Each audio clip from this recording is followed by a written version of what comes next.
بات کو مختصر کرتے ہوئے میں ایک دو باتیں اور عرض کرنا چاہوں گا، اور یہ ارباب مدارس سے ایک گزارش ہے۔ ابھی کچھ دنوں پہلے مکہ مکرمہ میں ایک بڑی شخصیت سے ملاقات ہوئی، اور انہوں نے مجھ سے یہ کہا کہ آپ سے ملاقات کا جو مقصد ہے وہ صرف یہ جاننا ہے کہ چونکہ مجھے کسی نے یہ بتایا ہے کہ آپ نصاب تعلیم میں تبدیلی کے خواہاں ہیں، مدارس کے نصاب تعلیم میں تبدیلی کے خواہاں ہیں، تو میں جاننا چاہتا ہوں کہ آپ کا نظریہ کیا ہے۔ میں عام طور سے نصاب تعلیم کے موضوع پر گفتگو نہیں کرتا ہوں، یہ میرا بنیادی موضوع نہیں ہے، اور نہ ہی مجھے اس موضوع پر گفتگو کرنے کا حق ہے چونکہ میں کوئی مدرسہ نہیں چلاتا۔ لیکن میں نے ان صاحب سے یہ کہا کہ چونکہ آپ نے مجھ سے یہ سوال کیا ہے تو میں یہ ضرور کہوں گا کہ میں مدارس کے نصاب میں تبدیلی یعنی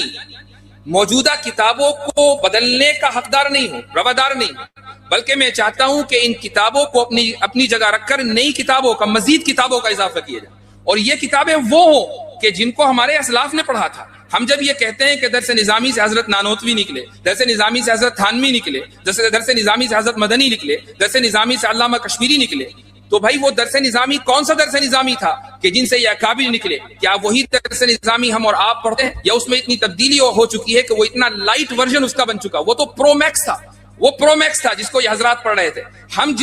جس درس نظامی کو پڑھتے ہیں وہ بہت لائٹ ورژن ہے۔ یہی وجہ ہے کہ نہ آج ہمیں حضرت تھانوی نظر آتے، نہ حضرت مدنی نظر آتے، نہ ہماری صفوں میں ہمیں ایسا کوئی لگتا کہ آگے چل کر وہ علامہ کشمیری بن جائے گا۔ دعا ہے کہ اللہ سبحانہ و تعالیٰ اسی مجمع سے ایسے افراد کھڑے کر دے، لیکن اسباب کے درجے میں ہمیں نصاب میں ان کتابوں کو واپس لانا ہوگا کہ جن کو مشکل سمجھ کر ہم نے دیس نکالا دیا ہے۔ تو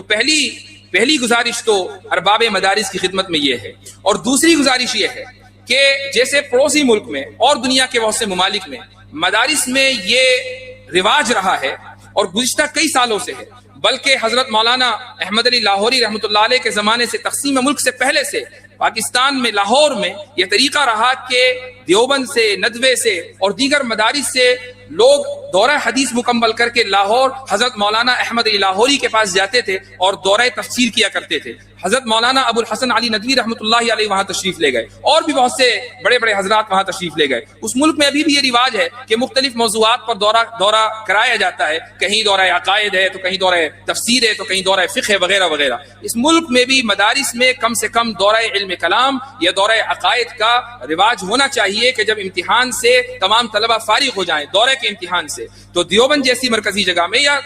گجرات میں یا کسی بھی مدرسے میں کہ جہاں گنجائش ہو، وہاں دورہ علم کلام کا انعقاد ہونا چاہیے، اور وہ تمام علماء و فضلاء و طلبہ کہ جن کو اس موضوع سے دلچسپی ہے وہ 10-12 دن 15 دن ایسے علماء کی خدمت میں بیٹھیں، ایسے علماء کی صحبت میں وقت گزاریں کہ جن کی صحبت کے نتیجے میں علم کلام کے بنیادی مسائل سے وہ واقف ہو سکیں۔ اگر یہ سلسلہ یہاں سے شروع ہو جائے گا تو تبھی آپ کو ایسے افراد مہیا ہوں گے کہ جو ملحدین کے سامنے ڈٹ کر کھڑے ہوں گے۔ اگر یہ سلسلہ شروع ہو جائے تبھی آپ کو ایسے افراد مہیا ہوں گے کہ جو نوجوانوں کے شکوک و شبہات کا عقلی انداز میں جواب دے سکیں گے۔ آج کا جو مسئلہ ہے وہ یہ نہیں ہے کہ دنیا میں الحاد بڑی تیزی سے پھیل رہا ہے۔ میں ہمیشہ یہ کہتا ہوں کہ فتنے کو بڑھا چڑھا کر پیش نہ کیا جائے۔ الحاد پھیل رہا ہے، اس میں کوئی شک کی گنجائش نہیں ہے، لیکن الحاد کا سب سے زیادہ نقصان مسلمانوں کو نہیں ہے، الحاد کا سب سے زیادہ نقصان عیسائیوں کو ہے۔ عیسائیوں میں سب سے زیادہ ملحد بنے ہیں، ہمیں مسلمانوں میں اتنے ملحد نہیں ہیں، لیکن ہمارا جو سب سے بڑا مسئلہ ہے وہ یہ ہے کہ نوجوان اس وقت سوشل میڈیا کے نتیجے میں،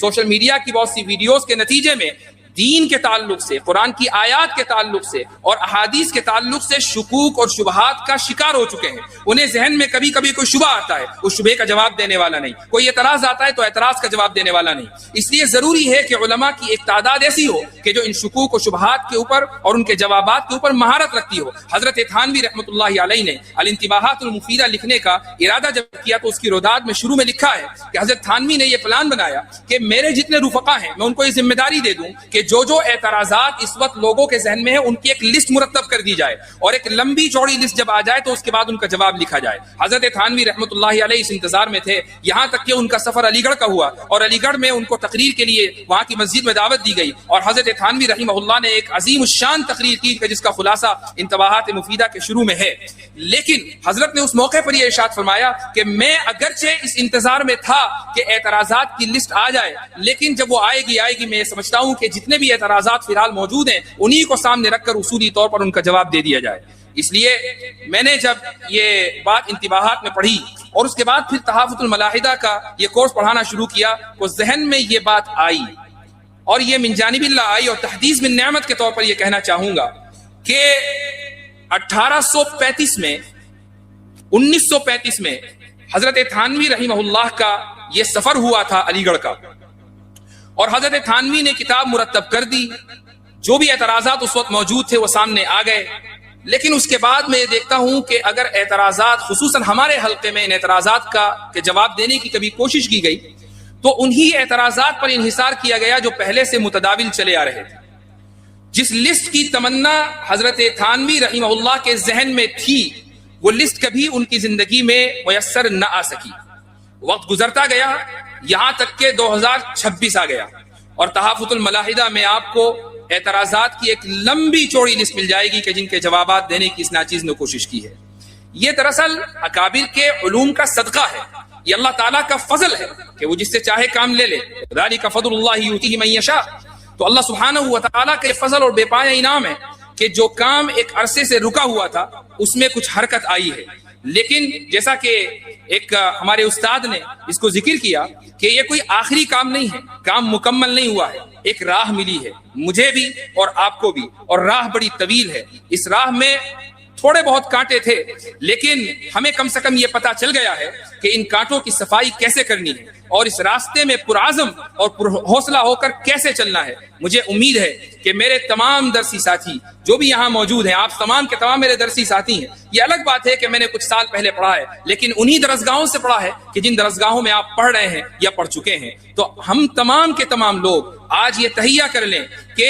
علم عقائد کے میدان میں مہارت حاصل کریں گے، اور نوجوانوں کے ذہنوں میں شکوک و شبہات جو جنم لے رہے ہیں اس کے تعلق سے محنت کریں گے، کوشش کریں گے کہ ہم ان کے ایمان کی، کوشش کریں گے کہ ہم ان کے فکر کی، اور اسی طریقے سے ان کے نظریات اور خیالات کی اسلامی اعتبار سے ہم ان کا تحفظ کر سکیں۔ تو آج کی جو یہ نشست ہے گو کہ ایک کتاب کی تقریب اجرا ہے، لیکن دراصل یہ ایک وعدے کا اعادہ ہے، اور وہ وعدہ یہ ہے کہ جو کام ہمارے اسلاف نے چھوڑا تھا اور اس امید پر چھوڑا تھا کہ آگے آنے والی نسلیں اس کام کو آگے بڑھائیں گی، اور کہیں بیچ میں انقطاع ہو گیا تھا، اس سلسلے کو باقی رکھنا ہے، اس سلسلے کو آگے بڑھانا ہے، اور اس طریقے سے بڑھانا ہے کہ وہ سلسلہ کبھی ٹوٹ نہ پائے۔ اور آخر میں ایک بات اور کہنا چاہوں گا کہ اگرچہ یہ خوشی کا موقع ہے لیکن ساتھ میں ایک افسوس بھی ہے، اور وہ یہ کہ آج کی اس مجلس میں والد صاحب موجود نہیں ہیں، فرحمہ اللہ رحمۃ واسعہ۔ میں آپ حضرات سے گزارش کروں گا کہ یہ دعا کریں کہ اللہ سبحانہ و تعالی اس کتاب کو ان کے لیے صدقہ جاریہ بنائے۔ جزاکم اللہ خیر الجزاء، وآخر دعوانا الحمد للہ رب العالمین۔